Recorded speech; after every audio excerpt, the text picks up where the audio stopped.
খবরদার কেউ একা একা ইফতারি করবেন না। একা ইফতারি করেন নাকি আপনারা? একসাথে। আল্লাহর হাবিব সাল্লাল্লাহু আলাইহি ওয়াসাল্লাম বললেন, কেউ যদি কাউকে ইফতারি খাওয়ায়, যিনি খাওয়ালো উনি রোজা রেখে যেই সওয়াব, খাওয়ানোর কারণে ওই সওয়াব। সাহাবারা বললেন, ইয়া রাসূলুল্লাহ, ইফতারি খাওয়ানোর মতো পয়সা তো আমাদের নাই।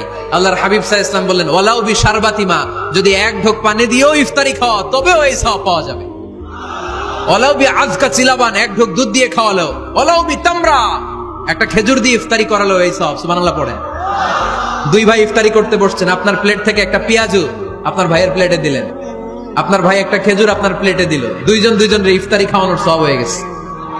সুবহানাল্লাহ কইতে পারলেন না? পারবেন সবাই? একসাথে খাবেন না আলাদা? আল্লাহর হাবিব সাল্লাল্লাহু আলাইহি ওয়াসাল্লাম খেতে বসলে কখনো খাবারের বদনাম করতেন না। সহিহ বুখারীর হাদিস, মা আবা রাসূলুল্লাহ সাল্লাল্লাহু আলাইহি ওয়াসাল্লাম তাআমান কত্তু, কখনো খাবারের বদনাম করেন নাই। এই 63 বছরের জীবনে কখনো না, একবারও না। ইনিশতাহাহু আকালাহু, ভাল লাগলে খাইতেন, বেশি বেশি খাইতেন। ওয়া ইন কারিহাহু তারাকা, ভালো না লাগলে রেখে দিতেন, ওটার দিকে তাকাতেন না। কিন্তু কখনো বলেন নাই লবণ বেশি হয়েছে, কখনো বলেন নাই ঝাল বেশি হয়েছে, এগুলো বললেন না। বলবেন? মহিলা প্যান্ডেলের ভাবিরা খুব খুশি, এখন খুশি হয়ে গেছে। ভাবিদেরকে বলবো, আপনারাও আপনাদের সর্বোচ্চটা দিয়ে ভাইয়ের জন্য রান্না করেন, যাতে ভাইয়ের খেতে কষ্ট না হয়, ঠিক কিনা? চেক এন্ড ব্যালেন্সের দরকার আছে না নাই? Islam is check and balance, very balanced religion, খুবই ভারসাম্যপূর্ণ জীবন ব্যবস্থা। খাবারের বদনাম করবেন না। খাবেন, খাওয়ার শেষে শুকরিয়া করবেন কার? ঘরে কোরআন তেলাওয়াত করবেন।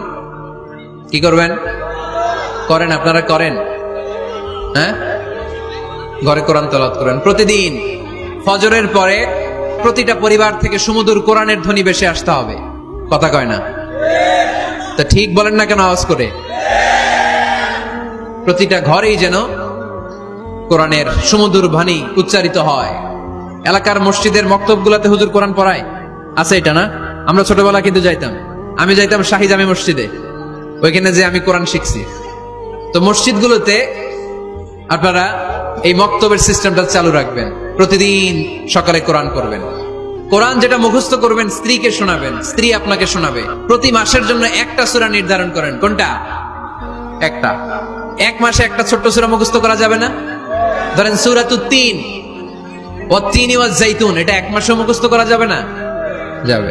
আজকে রাতেই আপনাদের ফ্যামিলি মিটিং এটা সিদ্ধান্ত নেবেন যে এই মাসের জন্য সবাই মিলে কোন সূরাটা পড়বেন। মুখস্থ করতে হবে, অর্থও জানতে হবে। প্রতি মাসে কয় সূরা? তাহলে এক বছরে কয় সূরা? 12টা। পারা যাবে মুসলমান? আল্লাহর হাবিব সাল্লাল্লাহু আলাইহি ওয়াসাল্লাম আম্মা জান আয়েশা রাদিয়াল্লাহু তাআলা আনহুর কোলের মধ্যে মাথা রেখে কোরআন তেলাওয়াত করতেন। সুবহানাল্লাহ পড়বেন না?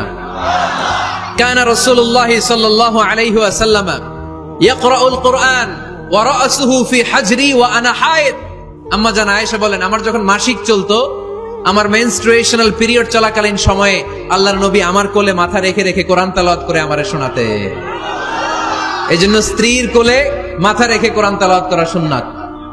স্ত্রীর কোলে মাথা রেখে কোরআন তেলাওয়াত করা, স্ত্রীর কোলে মাথা রেখে কোরআন তেলাওয়াত করুন, এটা সুন্নাহ। ঘরে কোরআন তেলাওয়াত করুন। জিন, ভূত, ব্ল্যাক ম্যাজিক, জাদু টোনা, বানমারা সবগুলারে নিঃশেষ করে দিবে কে? ঘরে মাঝে মাঝে একসাথে জামাতে নামাজ পড়বেন। শুনতেছেন? আমার কথা শুনতে পাচ্ছেন? The family that prays together stays together. যে ফ্যামিলিগুলো একসাথে নামাজ পড়ে, এই ফ্যামিলিগুলো একসাথে টিকে থাকে আজীবন। সুবহানাল্লাহ নাই?